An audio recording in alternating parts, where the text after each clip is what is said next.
Welcome to the Faith, Diversity, and Science lecture. We are thankful to each of you for joining us this evening, and welcome to those in the room and online.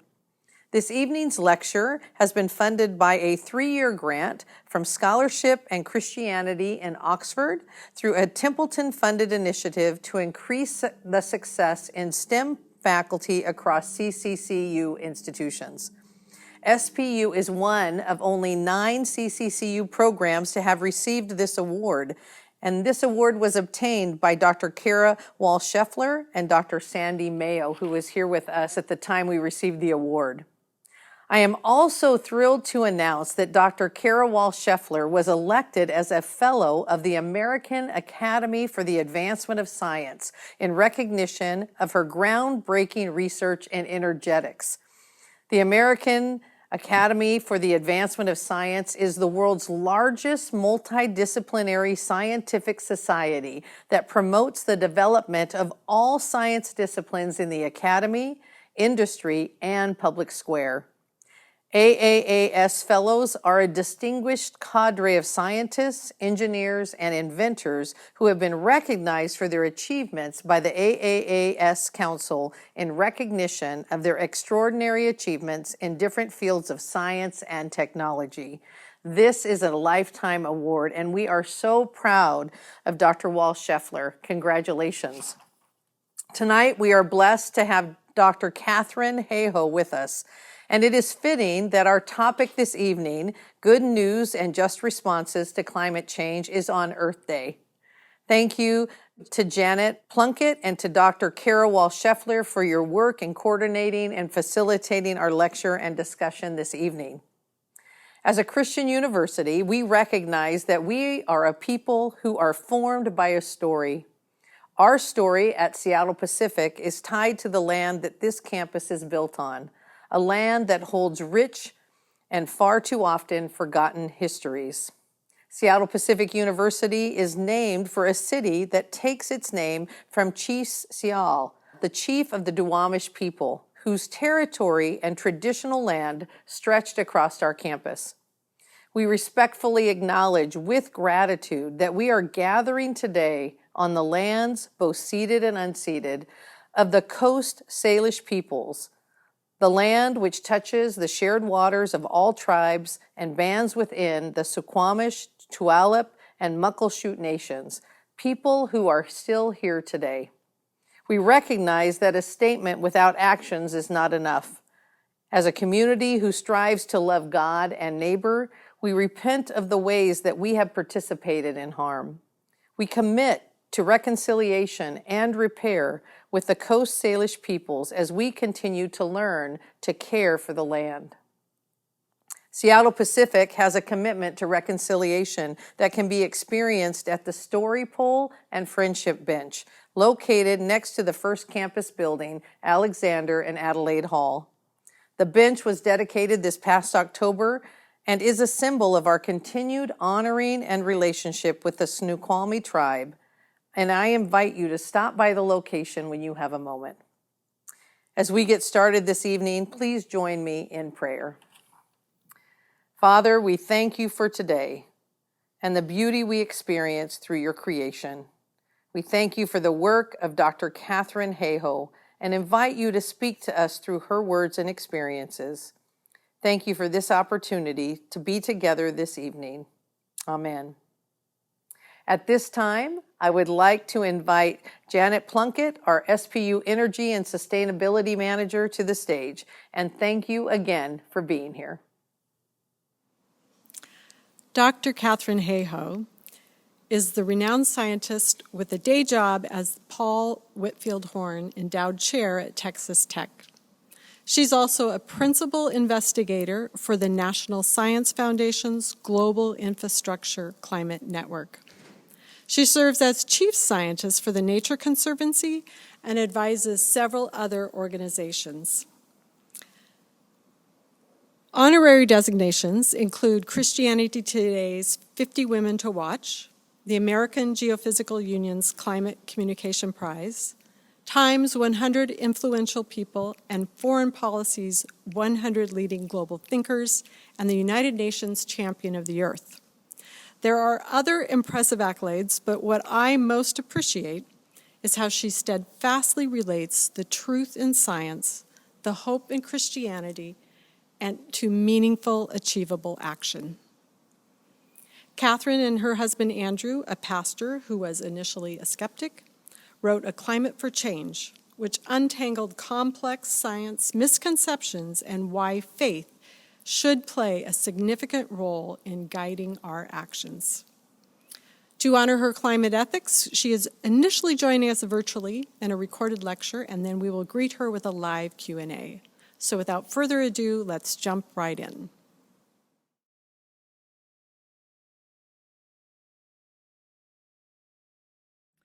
So we often think, and this is from a little YouTube series I have called Global Weirding, we often think, if people just knew the facts, surely they'd spring into action, right? So we just need to tell them about more polar bears, more ice sheets, more sea level rise, more global average temperature, and that'll do it. Well, welcome to the scientists who've been doing that for 50 years. How's that worked out? People are worried. Like I said, and this was 2 years ago, I think this number is up over 3/4 now, most Americans are worried. So check, worried. But 50% feel hopeless and don't know where to start. And this is even worse, only 8% are activated. What is our goal? Is our goal to make the whole world worried? Well, we're almost there. We're doing really well with that goal. If you look at a map of the world, most of it is worried. But you could have the whole world worried, and if they feel hopeless and helpless and don't know what to start and they're not activated, nothing's going to happen. You might as well be unworried and ignorant rather than worried and don't know what to do. So what's the goal here? The goal is we need to know what to do.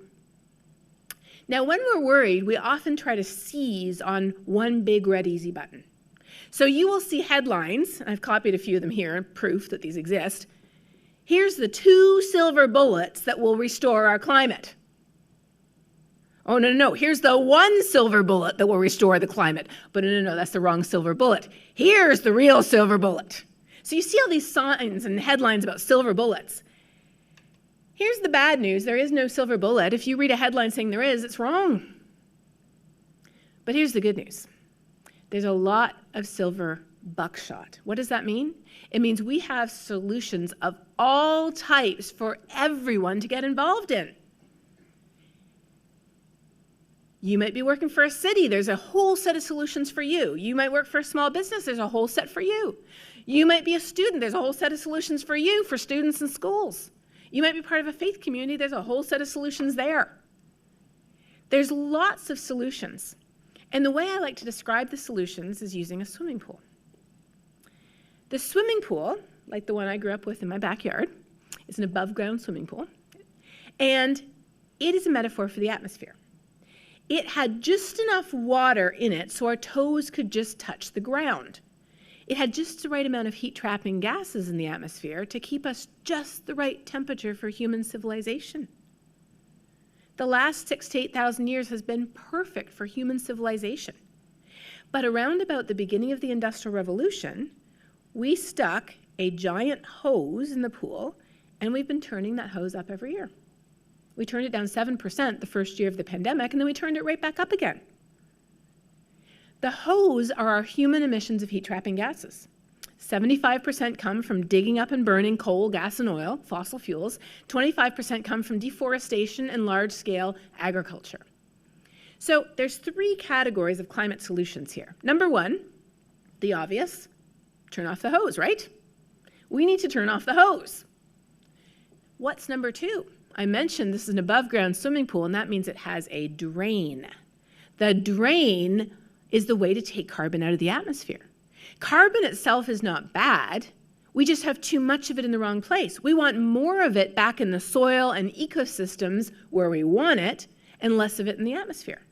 So investing in nature, we could take up to 1/3 of a carbon out of the atmosphere, and that's where a lot of our work at the Nature Conservancy focuses on, is making the drain bigger and also ensuring that as we turn off the hose, we don't make the problems greater. So for example, we want to make sure that we're not cutting down virgin forests to put up solar panels, or we're not putting wind farms on migratory pathways for birds. We can make the drain bigger, but there's one more thing we have to do. The level of water in the pool is so high now that our toes don't touch the ground. So what do you have to do? We have to learn how to swim. That is resilience and adaptation. Learning how to swim, learning how to not only survive, but thrive in a warmer world. So let me give you a couple of examples to dig down just one level deeper. When people talk about turning off the hose, they often say clean energy. And it's true, clean energy is a big part of this, but the cheapest form of energy is the energy we don't use. Efficiency. What about not being so wasteful with heating and cooling our buildings and all the energy that we just waste? 67% of it, actually. Better land use in agriculture, changing our behavior so we don't need so much. And then there's a little tiny bit where they can divert some of the water from the hose, a few drops, and then put it back underground. That's carbon capture and storage. So there's this great resource called Project Drawdown. I'm not sure if you've seen it before, but it is a clearinghouse of climate solutions. So if you want to know what categories do we have in the efficiency, what kind of solutions do we have in clean energy, what solutions do we have in agriculture, you go there and it lists them all, and you click on these pictures and it gives you little articles that you can read. It's awesome. So there's all kinds of efficiency solutions, from your smart thermostat to efficient trucks. Then there's the climate solutions that replace fossil fuels with clean energy. Not just wind and solar, but heat pumps, electrifying your home, and even some really high-tech stuff to decarbonize industry. Solutions that prevent deforestation and reduce agricultural emissions. Solutions that make the drain bigger. Now here, people usually say, oh, well, clearly tree planting, right? Tree planting is number 3 on the list. Why is that? Because the first most important thing we need to do is protect what we already have. Then we need to restore what we have that's become degraded or under stress, then regenerate what we don't have anymore. That's where the planting comes in. But then there's also climate smart agriculture, turning our agriculture from a source into a sink of carbon and fertilizing our crops by doing so through regenerative ag practices like no-till agriculture and cover crops. And then there's a few tiny, tiny drops that we can also take out of the atmosphere through directly capturing them through complex and expensive chemical processes. What do we need? We need it all. There is no silver bullet. But when we put all of this into practice, we see phenomenal results, like helping countries that have crippling national debt, but huge unique areas of biodiversity, to refinance their national debt and use the interest that they've saved to set aside marine and terrestrial protected areas and to build climate resilience. It's phenomenal. Galapagos Islands are being protected this way. Barbados is doing it. Belize has done it. The Seychelles have done it. We have dozens of these deals. They call them debt for nature deals, but we need thousands, not dozens. Agricultural solutions, my goodness, you can see there's so many of these here, from changing what we eat and how we eat it and whether we waste our food or not, because we're so wasteful with food too. We waste almost half our food. If food waste were its own country, it would be the 4th biggest emitter of heat-trapping gases in the world. We can all reduce food waste, but then there's all kinds of ways to improve the way that we grow and manage our food that improve yields, improve people's lives, clean up our water, reduce the use of fertilizers, and more. Then there's the last one. We have to figure out how to swim. And there is so much we can do. I was meeting with a research group over at Northeastern today, and so many of those incredibly smart people are working on how can we make our cities more resilient? How can we engineer our built environment so it swims, metaphorically speaking? Technological adaptation. How can we be smarter with what we have? How can we use ecosystems and nature to help us adapt? How can we adapt our society to protect people who are most vulnerable, to ensure that there's people watching out for them when disasters hit? How can we do all of this? I've been working with a research group just up the road from you for over 10 years.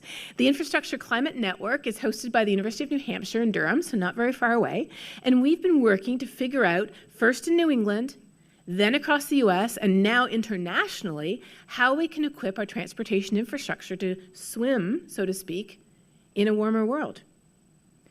We can use technology to help make us safer and more efficient. Early warning systems, disruptive tech for climate resilience, citizen science. And, my favorite, we can use nature. Nature in cities helps keep us cool during heat waves. Nature in cities help takes up water when it would otherwise flood. Nature in cities provides a place for people to be outdoors with their friends and their family that improves our physical and our mental health. Nature in cities filters our air from the pollutants that damage our lungs, leading to millions of premature deaths around the world every year. Oh, and nature in cities also takes up carbon. And it also provides haven for biodiversity. You see, there's these win-win-win solutions. When you look at these solutions, the turning the hose off, making the drain bigger, and learning how to swim, and people say, well, which one do we need? My answer is yes. We need them all. And here's the good news. When we implement these solutions, they actually make sense. Investing in nature makes sense. Investing in clean energy makes sense. And it's not environmentalists or activists alone saying this. It's Oxford University, it's scientists, it's peer-reviewed publications showing that this is real. I love looking at climate solutions that also give us clean air and clean water, that also protect us from disasters, that also improve our physical and mental health, like I mentioned, that provide more, not less affordable energy. Did you know solar energy is the cheapest form of electricity humans have ever known now? That reduces rather than increasing the inequalities that climate change is growing. That creates healthy ecosystems and foodscapes because we need to be growing food to feed people. These solutions give us a more stable world. And so at this point, and if you do a deeper dive into climate solutions, you get to this point even faster, you're like, all right, here's the last question. How do I get this thing going faster, right? If this is really that good, it is. If it's really that essential that we do it, it is. If it's really that bad if we don't, it is. Why don't we go faster?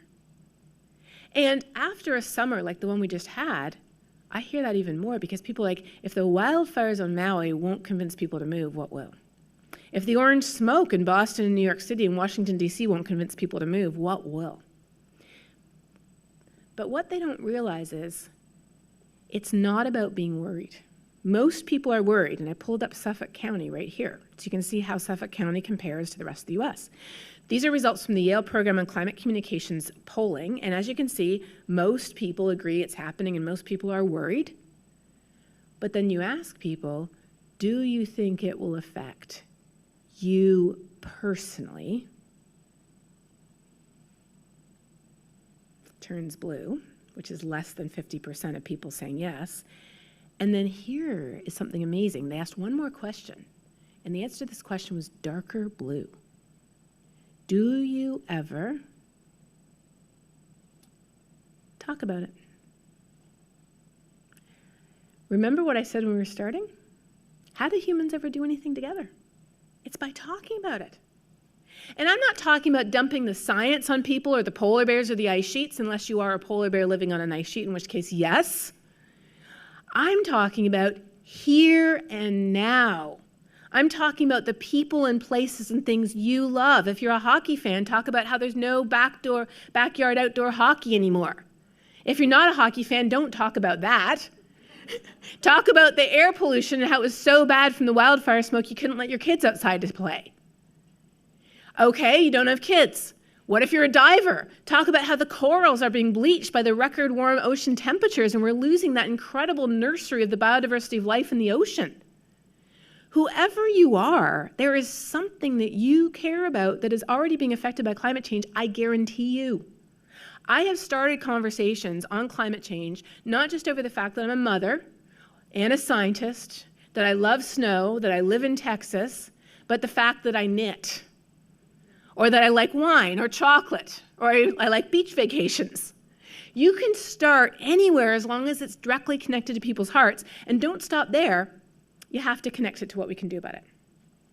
Because the goal of the conversation is not to beat people upside the head with all your data and facts.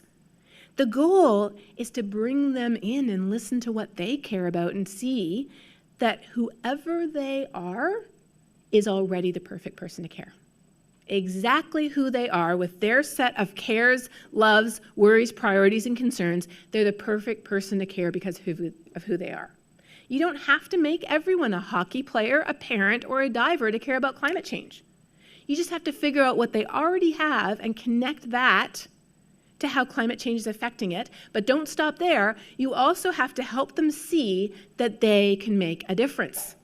You have to connect, the way I think about it is this. You have to connect the head, all the information we know, to the heart, why we care, to the hands, what we can do about it. That is the magic formula for turning that 70% worried, 8% activated into 70% activated and more. We often picture climate change like a giant boulder with only one or two hands on it. And if I add mine, it won't make a difference. But when we talk about all of the organizations, all of the people, all of the schools, all of the cities, all of the churches, all of the Boy Scout and Girl Scout troops, all of the Rotary clubs, all of the people whose hands are on that giant boulder, we realize that it is already rolling down the hill in the right direction. And if I add my hand and if I use my voice to encourage others to add their hand, it will go faster. So when I ask people how they feel about climate change and I get these answers, and when I explain to them what I talk about in my TED Talk and what I talk about in my book, Saving Us, and what I've talked about with you a little bit here tonight, which is that we truly do have the power to change our future, I ask them the same question at the end. Exact same question. And you cannot tell the difference between the different people I ask this question to. Every time, though, I hold my breath because I'm thinking this time it won't be the same. Every time it's the same.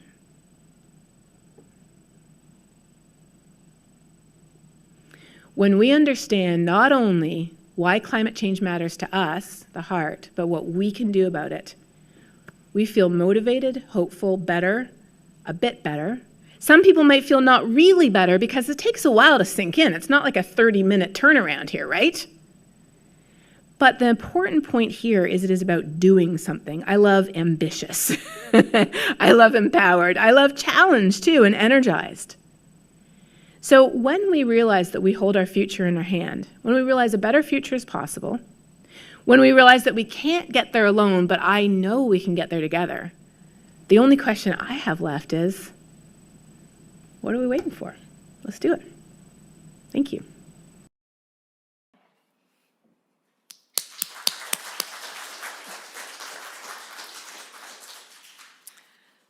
Dr. Hayhoe, thank you for the inspiring lecture and joining us. And I want to thank the classes and students who have submitted questions. We have edited them to eliminate duplicates and integrate related questions, and I will be asking them. Some are long, and then Dr. Hayhoe will be responding. So thanks for joining us from the East Coast. Let me ask the question while they're working on the audio. Okay. Oh, great. You sound good. In your book, Saving Us, you talk about becoming a climate scientist because of the connection between biblical mandates for care for creation and loving our neighbors, especially those least able to withstand the destruction and financial impact you've seen caused by climate change. Can you tell us more about the connection you see between science and faith? So, can you hear me now? Yes. Okay, good. So I grew up in a home where not only was my dad a teacher in our local church, but he was also a science teacher. And I grew up with the idea that should make sense to all of us, but for some reason it doesn't, that if we truly believe that the Bible is God's inspired word and that creation, this incredible universe that we live in, is God's expressed word, then how could the two possibly be in conflict with each other? And if they do appear to be in conflict, isn't that because of our limited understanding, and in some cases our misunderstanding, rather than anything inherently wrong with what we view as God's creation? So I never saw a conflict between science and faith, but I was planning to be an astrophysicist. That's what my undergraduate degree is in. That's what my first few scientific studies are actually in. But before I finished my undergraduate degree, and I was already working on the telescope, I was already, taking observations and analyzing them. I was already looking at where I would go next. Before I finished my undergraduate degree, I needed an extra class, an extra breadth requirement. It couldn't be in my major. And I looked around and there was a brand new class on climate change over in the geography department. I thought, well, that looks interesting. Why not take it?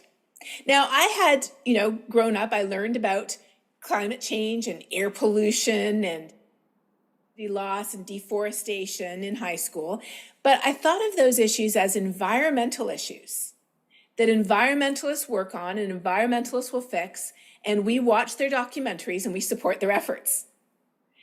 When I took that class, I was very surprised to learn, first of all, that climate science is the same science that I've been learning in my physics and astronomy classes. But what really changed my whole trajectory was when I learned that climate change is an environmental issue, but it is not only an environmental issue. Climate change, in fact, is affecting all of us, but it's not affecting us all equally. People who are already marginalized, who already don't have a safe place to live, can't pay the grocery bill, can't feed their family when the crops fail, don't have access to clean water, those are the people who are most affected, and those are the people who've done the least to cause the problem. So it was when I learned how unfair climate change is, how climate change is an environmental issue, but it's also a poverty issue and a hunger issue. It's an issue, it's a health issue and an economic issue. And again, it's profoundly an issue of justice and equity. That was what led me as a Christian to feel like I need to do everything I could to help fix this problem. Because if we're called to love others, then, and Jesus even says to his disciples in John, he says, you should be recognized by your love for others, then what is climate change other than a failure to love? So that's what led me to become a climate scientist. Thank you. And so you explained how climate change affects us all, but it doesn't affect us all equally, and how when disasters hit, it's the people who are vulnerable and marginalized, most at risk. But can scientists estimate how much of the impact was caused by climate change? Mm-hmm. And if so, is that increasing? And how is that impacting poverty and inequity? It is. So, 15 or 20 years ago, whenever there was a wildfire or a heat wave or a hurricane or something like that, reporters would call up climate scientists and they would say, was this climate change? And every scientist would give you the same answer.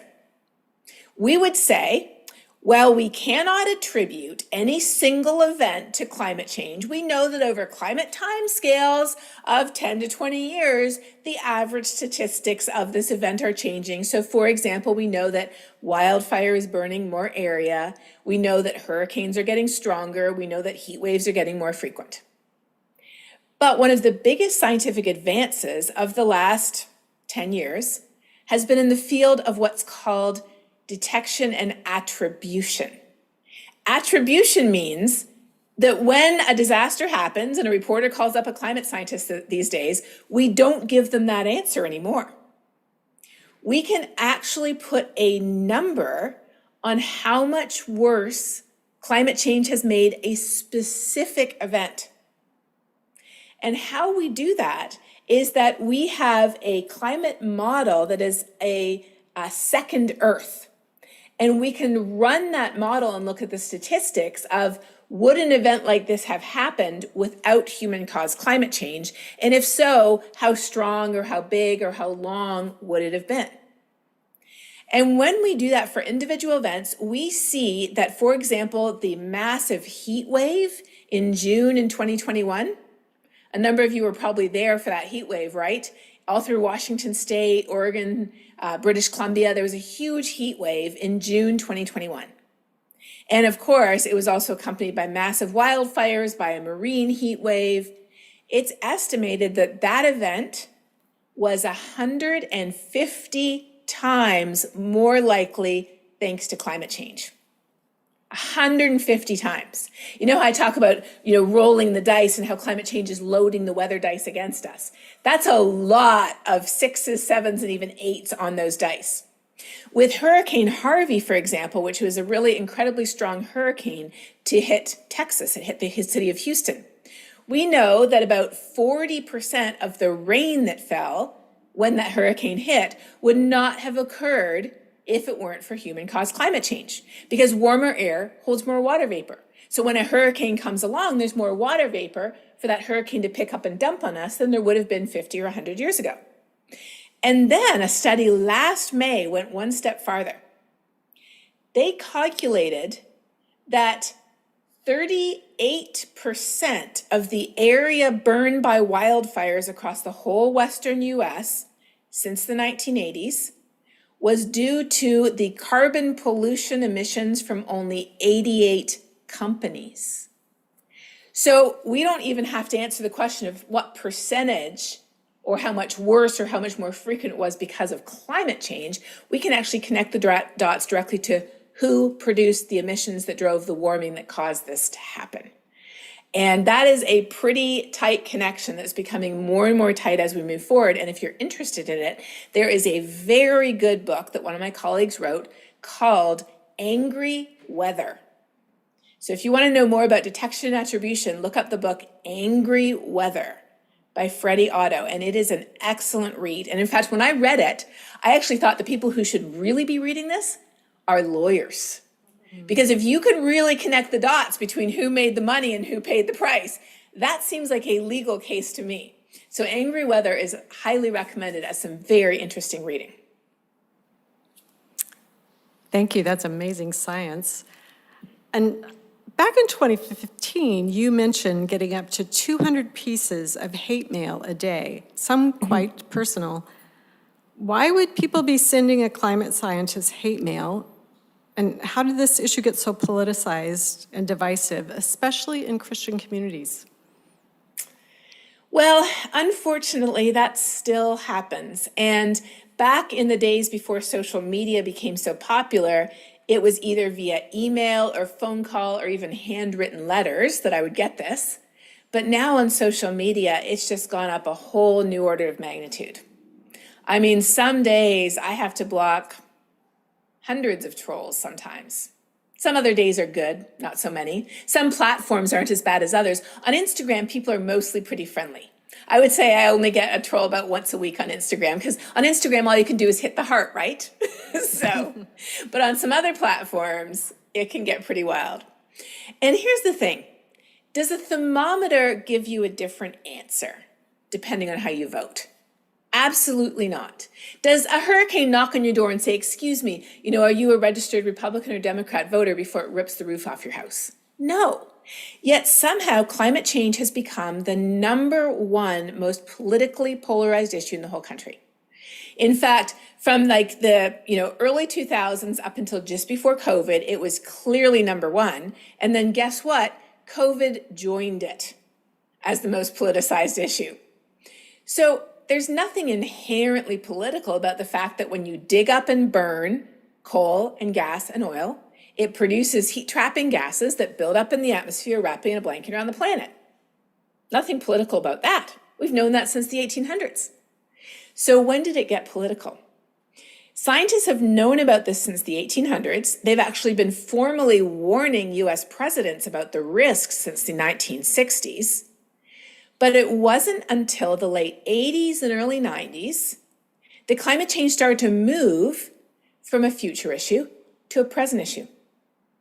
Up until then, it was comfortably in the future. Scientists were telling us it will happen, but if it hasn't happened yet, we don't have to do anything about it. But as soon as something starts to happen, that means we have to do something about it. And as soon as we have to do something about it, that is when it immediately gets political. Why? Because as you've just heard, the majority of this problem has been caused by a very small number of companies. The companies who made all their wealth off coal and gas and oil, they're responsible for a very large share of this issue.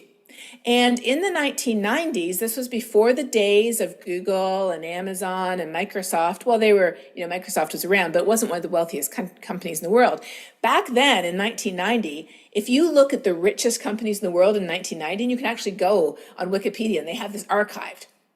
Every single company, except I don't think Walmart was even top 10 then. Every single company in the top 10 richest companies in the world made their money from digging up, processing, selling, or making things that burn fossil fuels. Every company in the richest companies in the world. And so, unfortunately, a number of those companies decided, even though their own scientists have been telling them this since the 1970s, and I'm not just talking about the oil and gas companies, all the big car companies, their scientists have been telling them this too since the 1970s. A number of them decided, we're going to take a leaf from the tobacco industry's book. If we can just delay action as long as possible, we'll keep our quarterly returns high. So in some cases, they even hired the same people that the tobacco industry had hired once they knew that smoking caused lung cancer. And they set about to muddy the waters and to deliberately politicize the issue. So I'm going to make another book recommendation, actually. There is a really good book, and it is also a documentary. So if you prefer watching movies, watch the documentary. It is called Merchants of Doubt.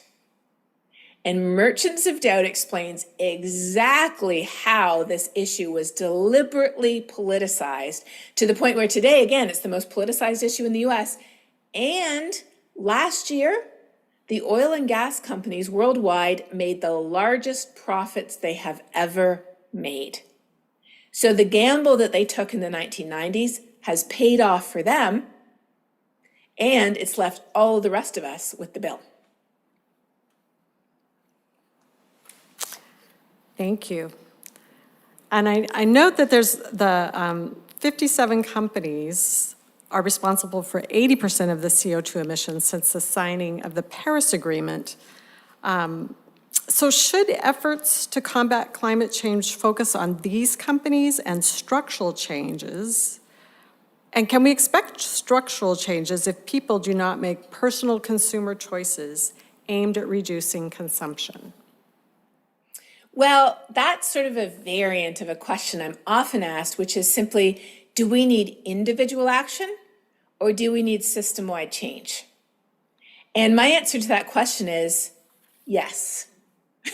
In other words, we need it all. So why are we still so dependent on fossil fuels? It's because they are subsidized to the tune of nearly $1,000 per person per year around the world. $7 trillion is the subsidies for fossil fuels. How did those fossil fuels get subsidized? Through governments. We live in a society where people vote.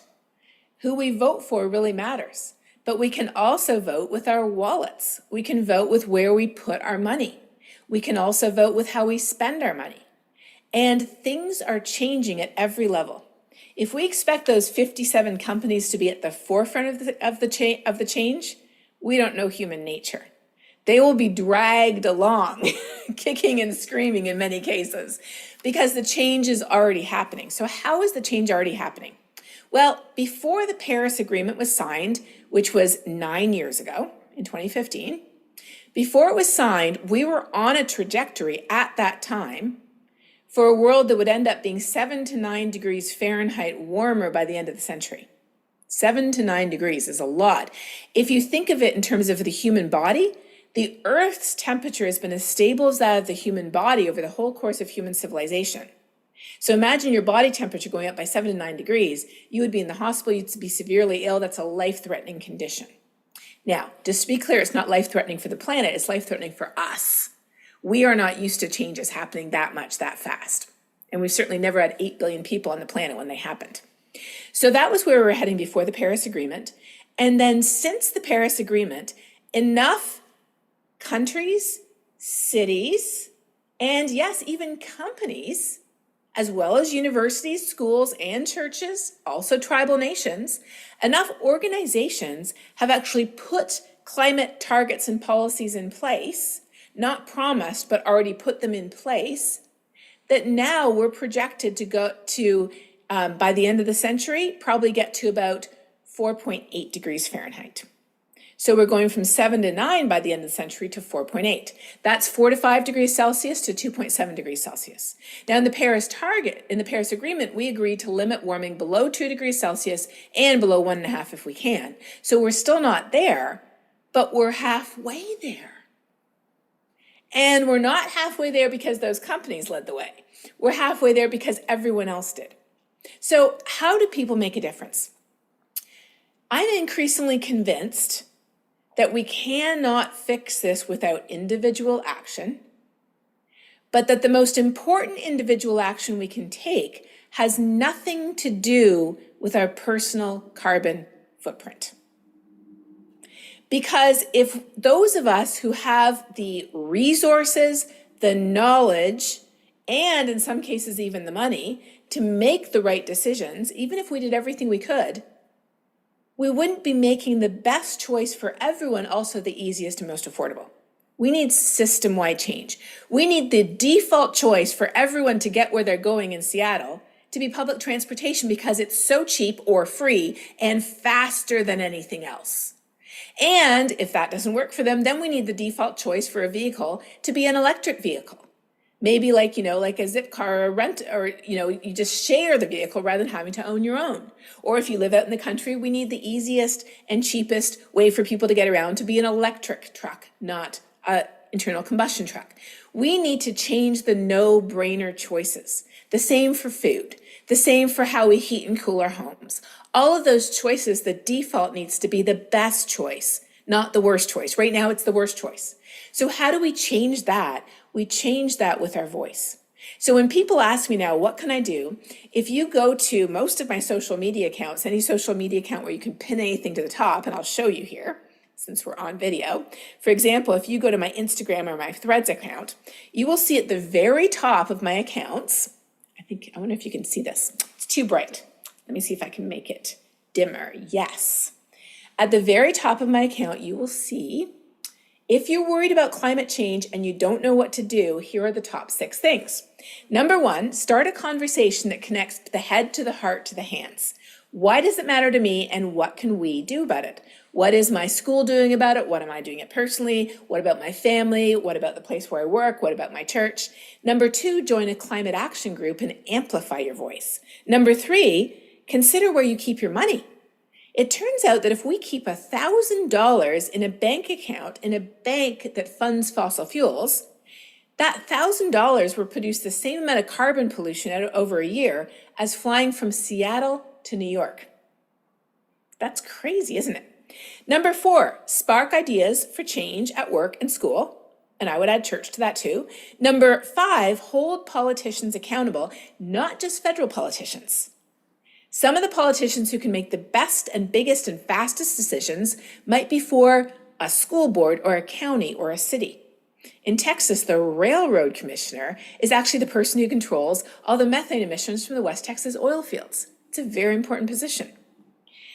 Then, lastly, reduce your personal footprint and make your actions contagious by talking about them. So don't just do something yourself, talk about what you're doing with other people to make it contagious. When we look back at the abolition of slavery, abolitionists boycotted sugar and cotton because they wanted to make sure that they were living according to their values, and those came from plantations in the southern U.S. or in the Caribbean. But did boycotting sugar and cotton did it by itself result in the abolition of slavery? No, and it never would have. What people did is they used their voice. They used their voice again and again to call for change until there was no alternative but to make it happen. And we see the same pattern again with women getting the vote, with civil rights being enacted, with apartheid being ended. It was not because a big, rich, famous, wealthy person woke up one morning and decided, oh, I'm just going to make this happen because it's the right thing. No, it was because people had the courage of their convictions and used their voices. And here's the thing, we all have a voice. Yes, so let's talk more about the economics. For example, topics come up with how can the U.S. lead a transition off fossil fuels without hurting our economy. And you have Exxon's CEO saying, well, consumers just don't want to pay for the transition. But then on the other hand, there's the Oxford study that you cited that shows with some upfront investment, it could save trillions in the long term. So how do you sort that out? So we cannot tackle climate change without hurting the quarterly returns of the fossil fuel industry. There's no way to fix climate change without doing that. But if you look today across the entire economy of the United States, if you look at the costs of climate change, so it isn't just about the status quo or we pay to change. No, that's a false choice. There is no status quo. It's about paying the costs of climate change or making the change.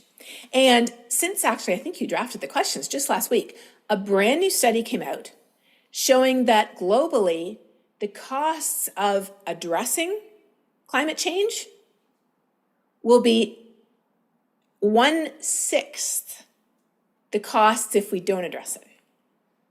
In other words, we're not staying the same or changing. We're going down by a factor of 6 or we're changing. That's the choice.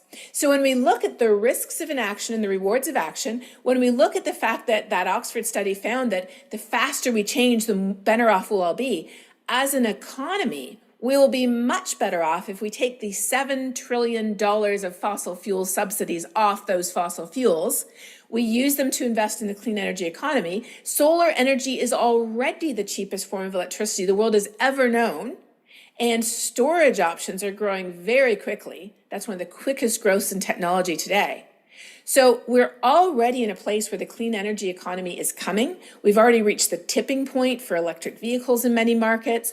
We've reached the tipping point for renewable energy in many markets, including where I live in Texas. But we have a massive distortion in our economy that is keeping us addicted to fossil fuels because they are subsidized even though they are directly harming us. How? Let me give you a concrete example. Insurance costs. Many people's insurance costs in Texas, Louisiana, Florida, California, they've skyrocketed. I was talking to a colleague who lives in a normal-sized house in South Florida. Her insurance rates doubled last year. Our own homeowners insurance where we live in Texas just went up by 70%. I looked at why. Half of it was insurance. In California, they're not even giving insurance to some places anymore. Some very quite nice neighborhoods cannot get insurance anymore. Why? All of these are occurring because of climate change. So we are already paying the price. And when we look at how much change costs, we have to look at what the price actually is that we're already paying and we will be paying in the future. And then what are the costs of inaction and the costs of action? And what we see is there is a net financial gain for everyone except the fossil fuel industry. So is it more important to focus on limiting our energy use and resource use or finding ways to create more sustainable energy? That's another or question, and my answer to it is the same. Yes. So what do I mean by that? Well, first of all, we are very wasteful with our energy.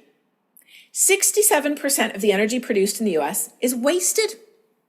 We could do much better through efficiency, through insulating our homes, through transporting things more efficiently. And you know what? With efficiency, it's the cheapest form of energy, the energy you don't use. So there's all kinds of ways for us to be much more efficient and to use technology to be more efficient in our energy use. But we could be as efficient as we want. And if we're still getting that energy from fossil fuels, it's still going to be producing carbon pollution. So we have to transition off fossil fuels and become more efficient, because the more efficient we are, the less additional new energy we need. So that's why, again, my answer is yes. It's good to hear we have many options. I am going to say that some people are feeling so discouraged, they're deciding not to have children because of climate change. Why is that, and what would you say to them? Well, as you saw in the recording that you watched, if you feel sad or discouraged or depressed or paralyzed or even frustrated or angry or sad about this, you're not alone. In fact, I have asked that question I shared in the video of thousands of people over the last 3 years, and 95% of the answers I get are those answers. 95%. They surveyed young people around the world, because I realize who shows up for a talk by a climate scientist is a bit of a selective group, right? So they did an open survey of young people around the world, and they found that over 80% of young people under the age of 30, so that's a pretty generous definition of young people, 80% of the people answering that survey came up with the same answers too: sad, anxious, depressed, frustrated, angry. And so if you feel that way, the first thing I want you to know is that is a logical response to what's happening. If you feel that way, it means you actually understand what's happening.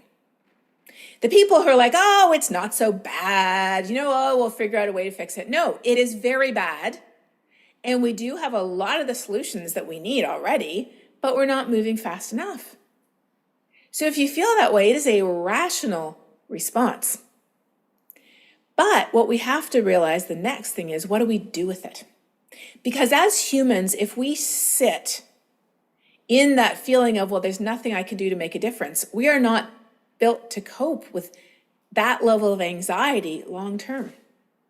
And so often what I'm seeing is a lot of people start to just dissociate and be like, oh, well, there's nothing I can do anyway. Like in that movie, Don't Look Up, where there's an asteroid going to hit the earth. Well, if there's nothing I can do anyway, eat, drink, be merry, for tomorrow we die.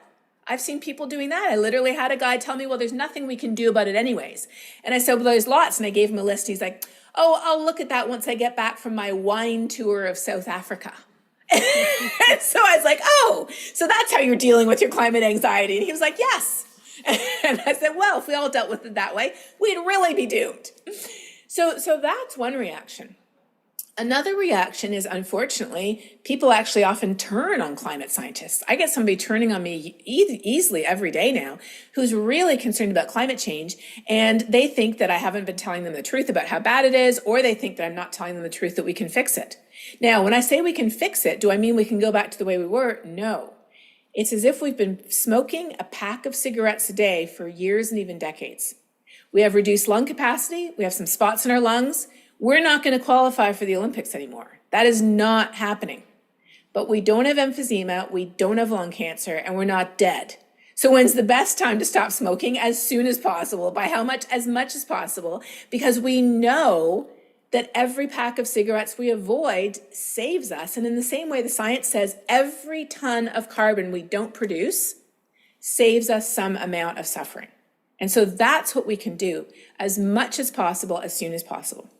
So for some people, it's very understandably scary that, and actually for some people, I should say for all of us who understand the issue, it's scary to bring a new life into this world. I remember I was talking to a minister who had just had a baby, and she said that before she had the baby, she wasn't even thinking about this, but once she had the baby, she was just like sitting there in the middle of the night bawling for hours, like, what have I done? I have this baby, and here we live in this world where it seems like everything's either on fire or melting. She was up in Alaska, which was literally on fire or melting that year, and she's like, what have I done? And so I could totally understand. Having a child is a very personal decision, and I completely understand. If you don't feel like that's something you can do right now, I can see why. But with having a child, I would say I have one, and I would say that for me personally, and again, this is a very personal decision. I don't think there's any right decision here. You have to decide what's best for you. But for me, I would say my child is my stake in the future.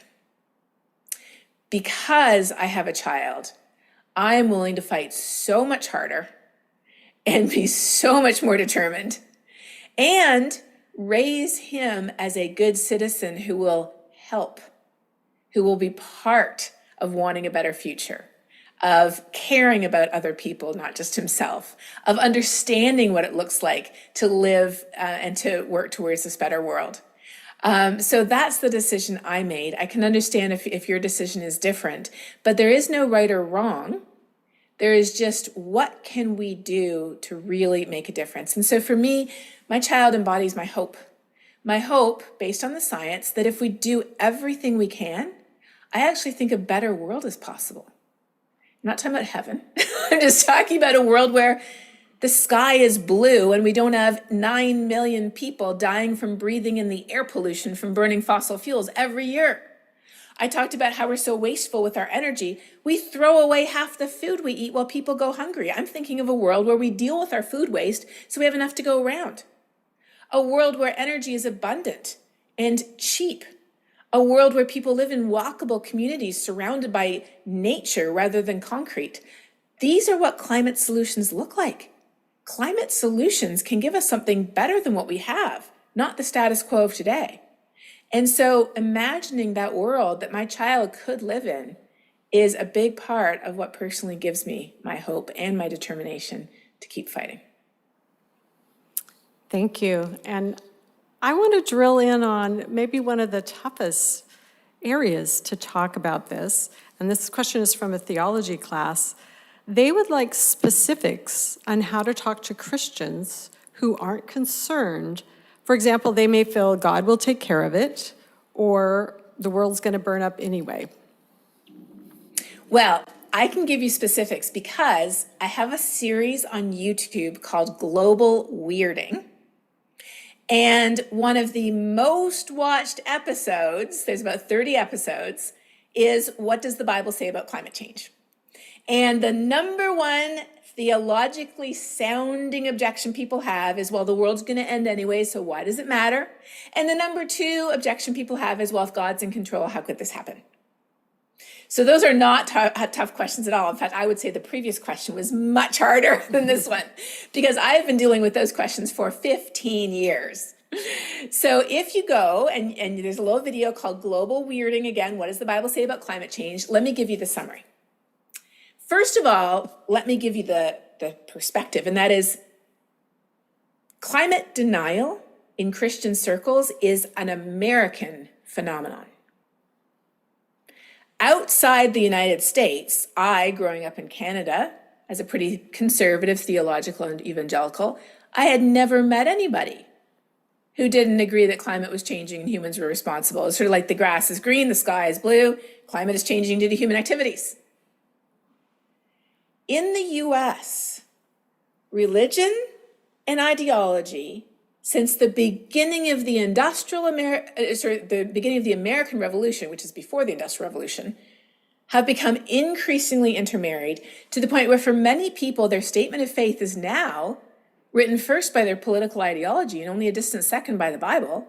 And if the two come into conflict, they'll go with politics over theology. In fact, a recent study last year showed that 40% of the people in the US who self-identify as evangelical don't go to church. So where are they being churched? They're being churched in their Facebook feeds or on Fox News Online. I have colleagues around the world, and one of my colleagues in France is a historian, and so he's actually researched all of the climate denial that he finds in evangelical circles in France. And in every case, he has been able to track it back to an American source.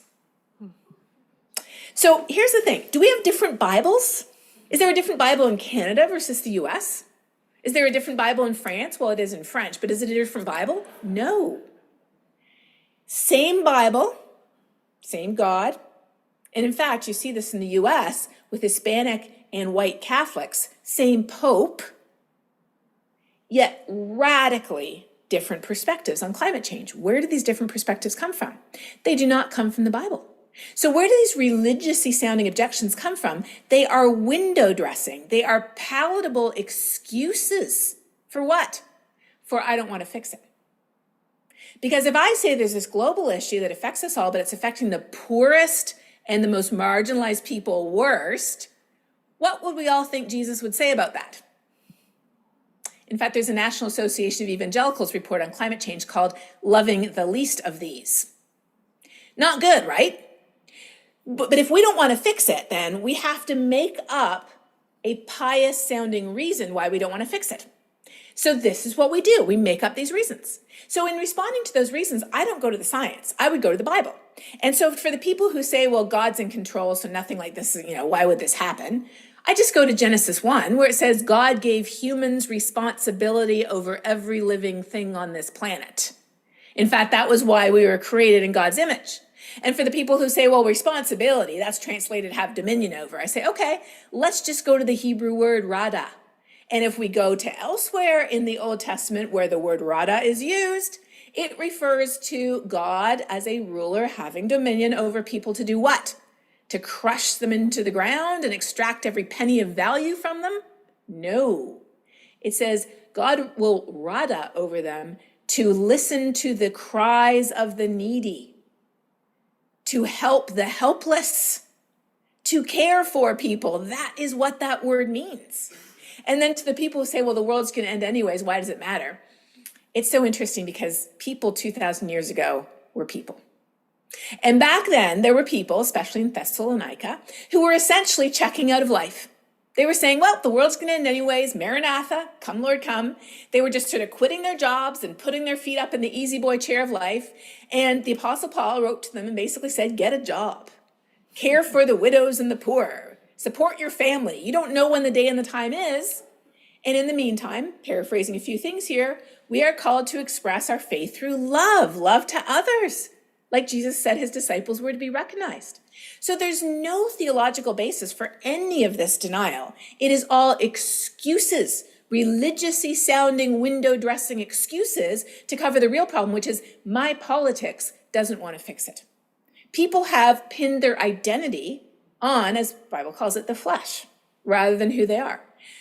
So that's why when we do talk about these issues, as I talk about in that global weirding episode, we can address their objections on the surface, but we immediately have to pivot and address the underlying objections. And the underlying objections have nothing to do with God, sadly, and everything to do with, I don't want to fix it because I'm afraid it means they would be taking away my truck, my car, my whatever, my something I care about would be taken away from me. And that's why we have to talk about how the fact that there are solutions that are good for us. There are solutions that give us more. There are solutions that help us be an even better version of who we already are. The solutions cannot be just about loss because we humans, we fear loss more than we value gain. And so when we show people that there are solutions that we can benefit from, our health, our well-being, even the economy, that addresses the underlying issue and the religiously sounding excuses go away. Thank you. And how can we receive and celebrate good news about climate change amidst the bad news? I think this is really important because for so long, bad news about climate change dominates the headlines. And I want to be very clear here. We need to understand how serious it is. Because if we don't understand how serious it is, why would we want to fix it, right? But if we're being hammered all the time with all the bad news about the ocean currents and the ice sheets and the polar bears, how does that make you feel? Hopeless and helpless. What am I supposed to do about Antarctica melting? I'm just one person. With the bad news, we need the good news of what the solutions look like. In fact, I'm pretty convinced we need 50-50. And when it comes to the bad news, I'm also further convinced that we don't need to know so much about what's happening on the other side of the world to things that don't matter to us personally. We need to understand how our lives are being affected. My insurance, my food, the things that I do that I care about, the place where I live, the air that I breathe. So every week I have a free newsletter. It's called Talking Climate.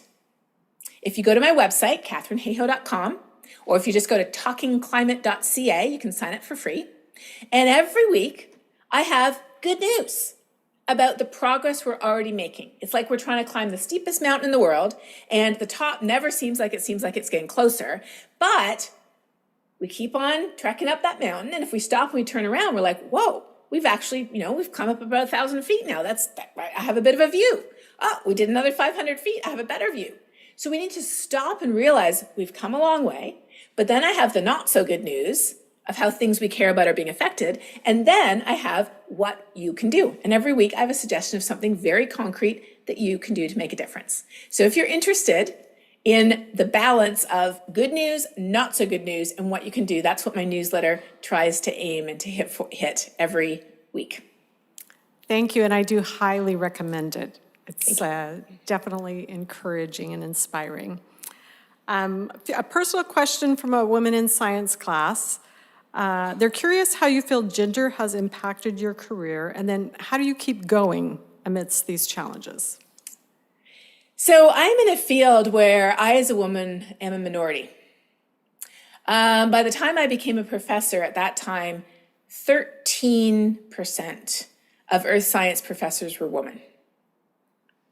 Now, a number of years on, 25% of us are women, but we are not estimated to reach gender parity until way after 2050. And then imagine if you're a woman of color, you're one of 1 or 2%. So gender has definitely impacted my career. It's been, in many cases, a challenge where I felt like to be taken as seriously as men, and they even had a National Science Foundation study where they looked at this, to be taken as seriously as a man, a woman has to produce more papers, more grants.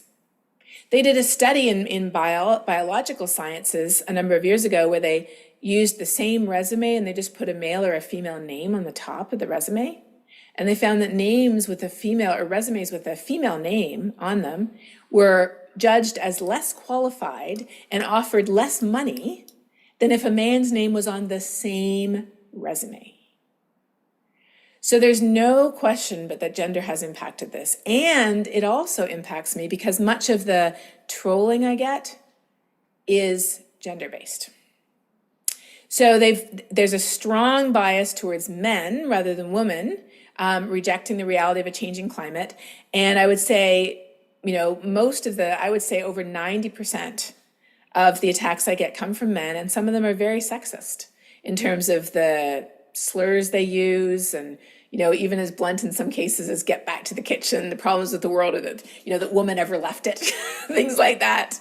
So gender definitely plays a role. But things are starting to change, and they're changing. Why? They're not changing again because the powerful people in charge decide to make them change, but they're changing because so many people are using their voices to advocate for change.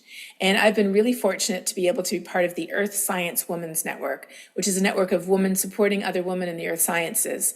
And having those relationships, having that support, having that network, having those connections, having people share their stories with you so that you realize I'm not alone. That is so, so important. Finding your people, finding your group. And I think it's true for climate action too. Find your people, find your group, realize that you're not alone. It's really hard, and in some cases even impossible, to change systems by yourself. But systems absolutely can change when we act together. And I think this is true both for gender-based discrimination, and I think it's also true for climate change. So actually, those two questions really kind of go together, don't they? Yes, they do. And we have a final one. If there's one thing you want everyone to take away from this, what is it? Oh, that's a great question. So the one thing I want you to know is that to care about climate change and to advocate for climate solutions, you do not have to be a scientist. You do not have to be an environmentalist. You do not have to be a climate activist. You just have to be one thing, and that one thing is quite literally a human being living on this planet. Today's Earth Day, but really, isn't every day Earth Day? Half the oxygen we breathe comes from tiny phytoplankton in the ocean. 20% comes from kelp and other organisms in the ocean. 30%, of course, comes from vegetation on land. Where does all the water we drink come from? Where does all the food we eat come from? Everything we have comes from this planet. And what we are doing is we are putting at risk the ability of this planet to support our civilization, many of our lives, and many of the living things that share this planet with us that God told us in Genesis 1 that we have responsibility over to care for. So if you are a human being living on this planet, and if whoever you're speaking with is a human being living on this planet, that means that both of you are the perfect person to care. And I would go slightly further, and I would say that if we are someone who takes the Bible seriously and believes that we are called to be recognized by our love for others, then we would be at the front of the line demanding climate action. Because what is climate change other than a failure to love? Thank you.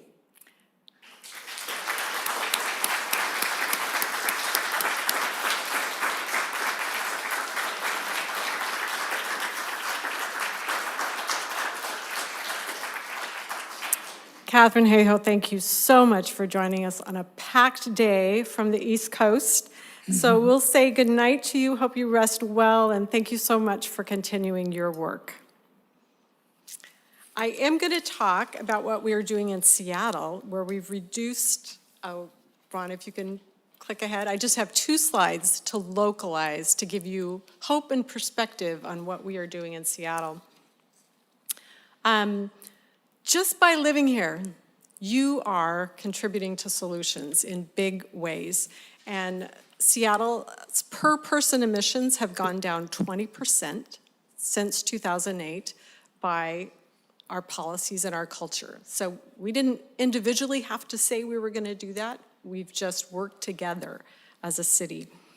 And there's new things that we're doing, that a transportation electrification plan that's going to take Seattle's carbon neutral electricity and electrify our transportation so that we'll cut emissions. This isn't just the city of Seattle, it's like all of Seattle, by 60%. We're looking at building emissions, existing buildings, we're going to reduce emissions by 27%, and then we have building codes so that new buildings will not be built with fossil fuels. So living here, you're going to be reducing emissions by over 87% in the next, between now and 2050. That's a lot. That's hopeful. That's accomplishing things. And there is the question of how do we pay for this? There are upfront investments. Again, a lot of what we invest in is going to pay off in the long term. But the state of Washington has put in a Climate Commitment Act where we tax the highest polluters of emissions. Either they reduce their emissions or they pay for someone else to do that.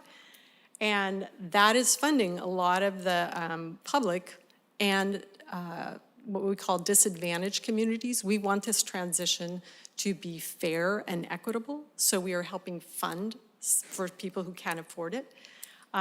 So that is how that's been in place. It's been very successful at raising money. There is an initiative to repeal it. And I think that's an opportunity for you to learn and talk about as we go through this year. And there's things you can do here at SBU. We integrate sustainability into most of our coursework. We've taught ecology courses since 1938. And it's a part of our DNA. So I just want to point out, notice that Katharine's amazing career started when she took a class outside of her major. That's the kind of things that happens at a humanities college. So I need that slide, Ron. So please look around, take some coursework here, and there's also opportunities to do outdoorsy things. I know we have a class just back from Blakely this weekend. Take advantage of all those amazing things that help you love and engage with this beautiful world. And we have a sustainability club. You can click there and join or follow our Instagram. They had a countdown for Earth Week. They helped with this event, and they are putting on a lunch tomorrow in Gwen for Earth Day, where we can all practice those food ethics. So there's a lot of great stuff going on here in Seattle, here at SPU, and thank you so much for your interest. I know that was like a fire hose of information, but we're so pleased you were able to join us tonight. And I want to give you one opportunity to do what we've been talking about, and that's turn to the people around you and talk about either what was inspiring from this lecture or how you relate to that second word map. So right now, amongst yourselves, let's talk about it. Thank you.